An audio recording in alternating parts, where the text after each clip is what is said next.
I'm now going to explain to you why media, which for the most part consists of images, of pictures or a video, is always inferior to media, which for the most part consists of printed words, such as old-fashioned newspapers. And furthermore, I'm going to explain how a media of images, of pictures and video will tend to bankrupt the political process.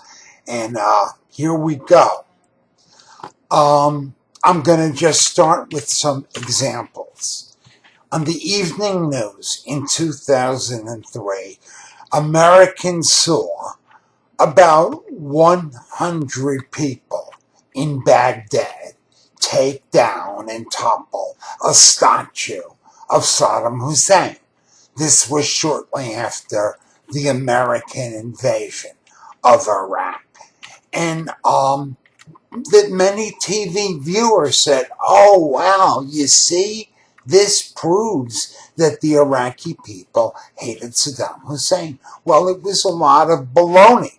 You see, the thing is, 100 people are not necessarily representative of the millions of people in Iraq.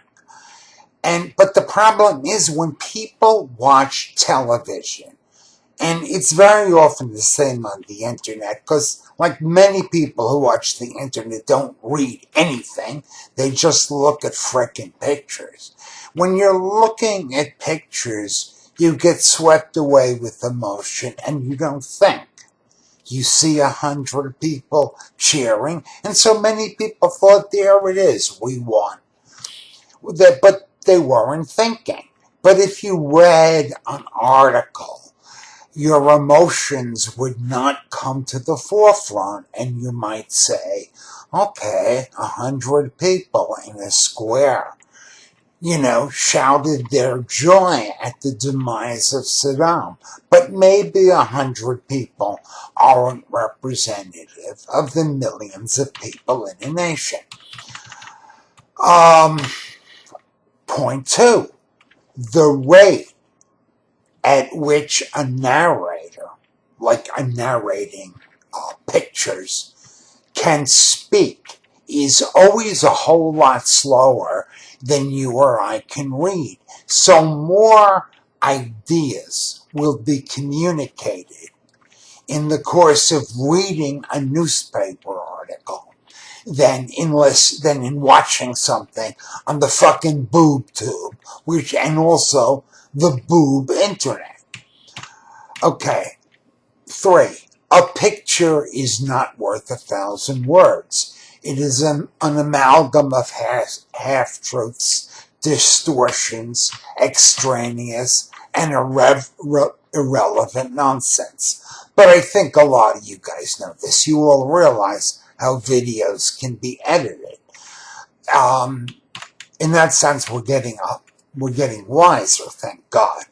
Another point 4. During the Vietnam War, the United States government was desperate to demonstrate that the South Vietnamese soldiers were really fighting. They were supposedly our allies, but I'm not going to go through the Vietnam War here and explain it to us, and try to explain it to you. Now, so they gave us they gave the networks film footage which showed South Vietnamese soldiers fighting in dense forest or quasi-jungle terrain. And this film footage was supposed to be footage of South Vietnamese soldiers, also called the ARVN, or the Army of the Republic of Vietnam, fighting the communists. Just one little problem with those videos. Those videos were taken in Georgia. This was just a lie. But the videos were given by the Pentagon to CBS, NBC, and ABC, the networks showed these videos, and people thought, well, it looks like the South Vietnamese really are fighting, and they weren't. Those pictures were lies. Another way in which images are all a distortion. During the late 60s and early 70s, one of the things that the government did, well, not the government, here I'm talking about media outlets did to undermine the left, was this. When people like Abby Hoffman or Jerry Rubin or other radicals spoke, they turned up the treble on the audio so the voices would sound more high-pitched, more neurotic, more juvenile, and also a tad effeminate. And also, this another example in which shows that the electronic media makes for a frenzied, hysterical body politic that knows not what it is doing. At the end of 1992 and the beginning of 1993, we saw on our television screens pictures of people starving to death in Somalia. So what happened? We immediately sent troops into Somalia because we saw this starvation and we felt horrible about it. Less than a month later, our TV screens showed us pictures of soldiers, U.S. soldiers, being brutalized in Somalia. And what do we do? We withdrew the troops from Somalia. We see one image, the image of people starving. We send in the troops. Then a month later, we see troops harmed, and we withdraw the troops. I mean, we respond hysterically on the basis of what we see on our TV screens. Yeah, the discussion of public policy is always undermined by the picture media because it is so fucking stupid. Notice, whenever CBS or NBC or those other outlets for stupid people want to discuss health care, there might be a narrator and he's talking about insurance and the cost of health care.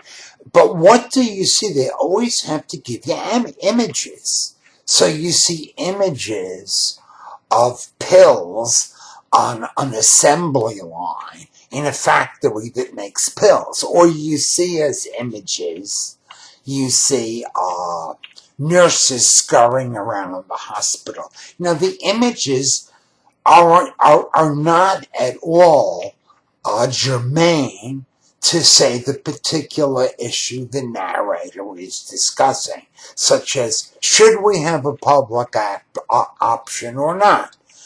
And the images are just a distraction away from thinking.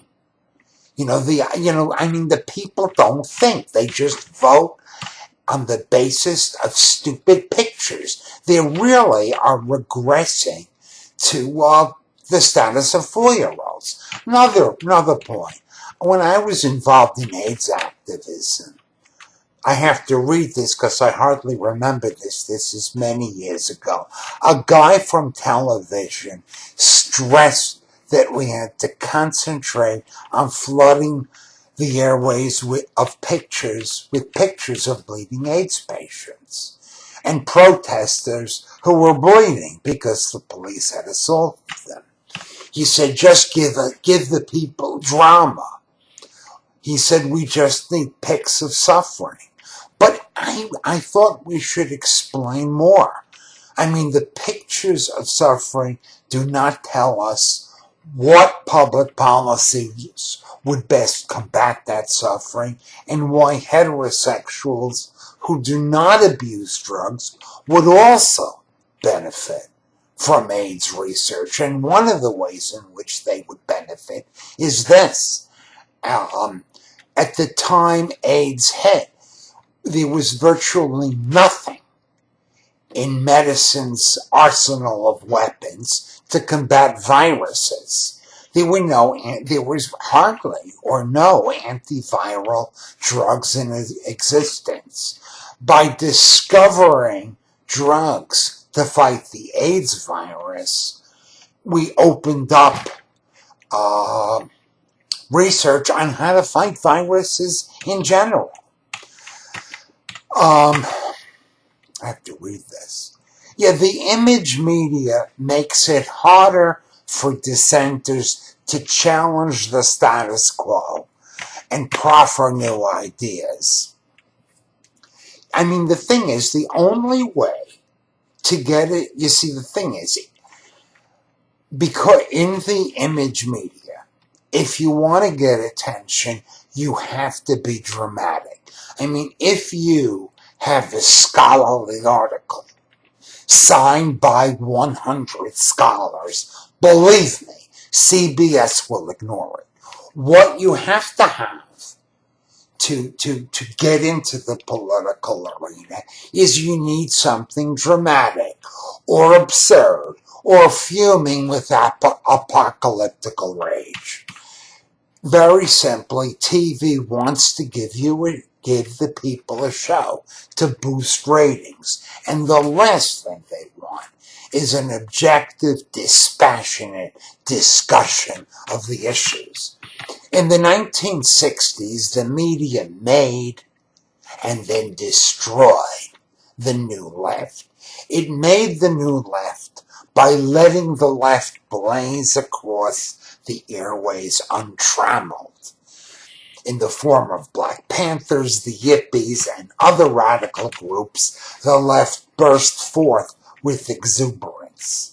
To get on the airways, the left had to do absurd things, and we did those absurd things. I'll give you the absurd shit included Allen Ginsberg at a demo at the Pentagon in 1967 saying that he would intone Buddhist incantations and thereby levitate the Pentagon. At first, the antics of the left got it much needed attention. But this silly, stupid coverage eventually did us in. Because, how much can you take of Allen Ginsberg trying to levitate the Pentagon? Eventually, the left was dismissed and ridiculed, and Richard Nixon was narrowly elected in 1968 and then won re-election in a landslide in 1972. And the left, which was once poised to change America, had become an impotent laughingstock. Now, the Western world has always believed in the primacy of words and ideas. And this is true in both branches of the Western world, the Hebraic branch and the Hellenic branch. Let me explain. In the Old Testament, we read, and God said, let there be light. And then light ensued. And so the idea is the thought, we shall have light, precedes light. So in the Hebraic world, we're stressing the importance of thoughts.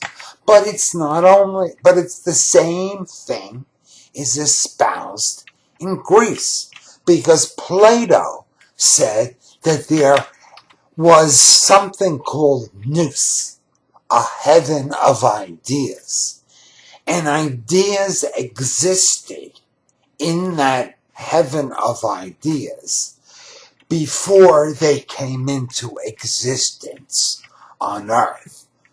So again, the Hellenics are also stressing the primacy of ideas. But the rise of images over print media signals the death of our culture of words and ideas.